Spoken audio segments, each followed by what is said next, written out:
మార్చుకొనగలుగునట్లు ఓర్పుతో నా నడవడిని మార్చుకొనగలుగునట్లు నేర్పుతో శాశ్వత సిరిని కూర్చుకొని వెలుగునట్లు నేర్పుతో శాశ్వత సిరిని కూర్చుకొని వెలుగునట్లు నేర్పించు యేసయ్యా నేర్పించు యేసయ్యా నా మంచి బోధకుడా నేర్పించు యేసయ్యా నేర్పించు యేసయ్యా నేర్చుకొనుటకు నీ యొద్ద యేసు కూర్చుని విందునయ్యా నేర్చుకొనుటకు నీ యొద్ద యేసు కూర్చుని విందునయ్యా.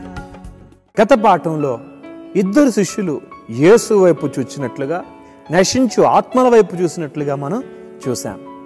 ఇప్పుడు మరొక అంశం శిష్యుని గురించి మనం విందాం. శిష్యుని యొక్క చెవి. యెషయా గ్రంథం 54:4 మనం చూస్తే శిష్యుని కలిగిన చెవి నాకు దయచేయి, ప్రతి ఉదయము వినుబుద్ధి పుట్టించు అని చక్కని ప్రార్థన మనం చూస్తాం. దేవుని బిడ్డలమైన మన చెవులు దేవుని మాటలు వినే చెవులుగా ఉండాలి. చాలాసార్లు దేవుని మాట వినటానికి బదులుగా లోక సంబంధమైన మాటలు వినటానికి మనం చాలా తహతహలాడుతుంటాం. అందుకనే బైబిల్లో ఈ మాట చూస్తాం, మీరేం వినుచున్నారో జాగ్రత్తగా చూచుకోండి. ఎందుకు ప్రభు ఈ మాట చెప్పాడు అంటే, మనం వినేది మన ఆధ్యాత్మిక జీవితం మీద ప్రభావాన్ని చూపిస్తుంది. ఏదైనా తోటలో హవ్వ దగ్గరకు వచ్చి ఇది నిజమా అని సాతానుడు మాట్లాడాడు. ఆ సాతాను ఒక్క మాట దేవుని మార్గం నుంచి తొలగిపోయేలాగా చేసింది.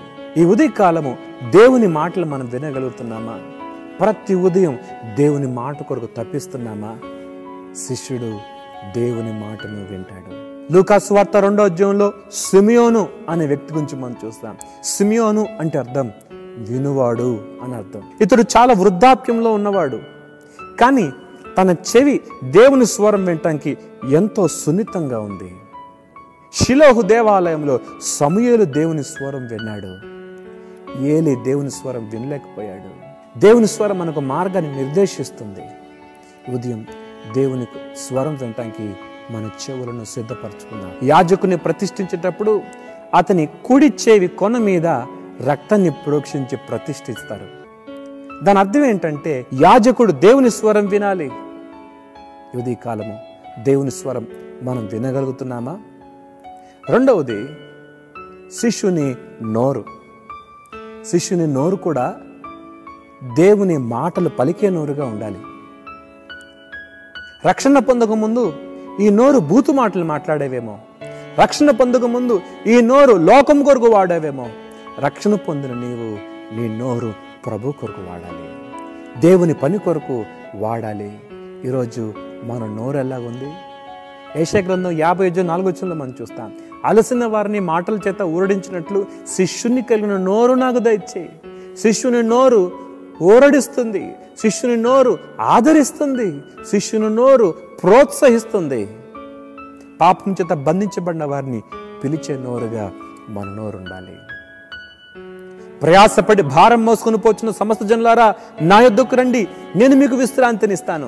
ప్రభు నీకు విశ్రాంతినిస్తాడు, నీ కట్ల నుంచి నిన్ను విడిపించగోరుతున్నాడు అని సువార్తను చెప్పే నోరుగా మన నోరు ఉండాలని ప్రభు ఆశపడుతున్నాడు. శిష్యుని నోరు జ్ఞానముతో కూడిన మాటలు, విశ్వాసముతో కూడిన మాటలు, పవిత్రతతో కూడిన మాటలు, ఆదరణతో కూడిన మాటలు మాట్లాడతారు. ఈరోజు మన నోరు ఎలాగుంది ఆలోచించేద్దాం. అలాగే శిష్యుని పాదాల గురించి మనం చూస్తాం. రోమాపత్రిక 10:15 మనం చూస్తే సువార్త చేయు పాదములు పర్వతముల మీద సుందరములని. శిష్యుని పాదాలు సుందరంగా ఉండాలి, సుందరంగా ఉంటాయి. ఒకవేళ అవి పగిలిపోయి రక్తాలు కారుతున్నాయేమో పర్వాలేదు.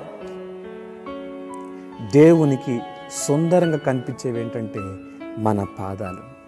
సుతిమెత్తంగా చాలా సుకుమారంగా ఉన్నాయేమో మన కాళ్ళు, కానీ సువార్థికుని కాళ్ళు, శిష్యుని కాళ్ళు ప్రయాసపడే కాళ్ళు, ప్రభు కొరకు నడిచే కాళ్ళు, ఆయా ప్రాంతాలకు వెళ్ళి ప్రభు దగ్గరికి రమ్మని పిలిచే నోరు, వెళ్ళే కాళ్ళు.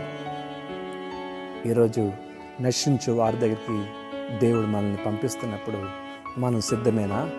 ఒక ప్రశ్న వేసుకుందాం, ప్రార్థన చేసుకుందాం. మహోన్నతుడకు దేవ, పెద్దబడిన మాటలు మందరి హృదయాన్ని కట్టి ఫలింపచేయండి.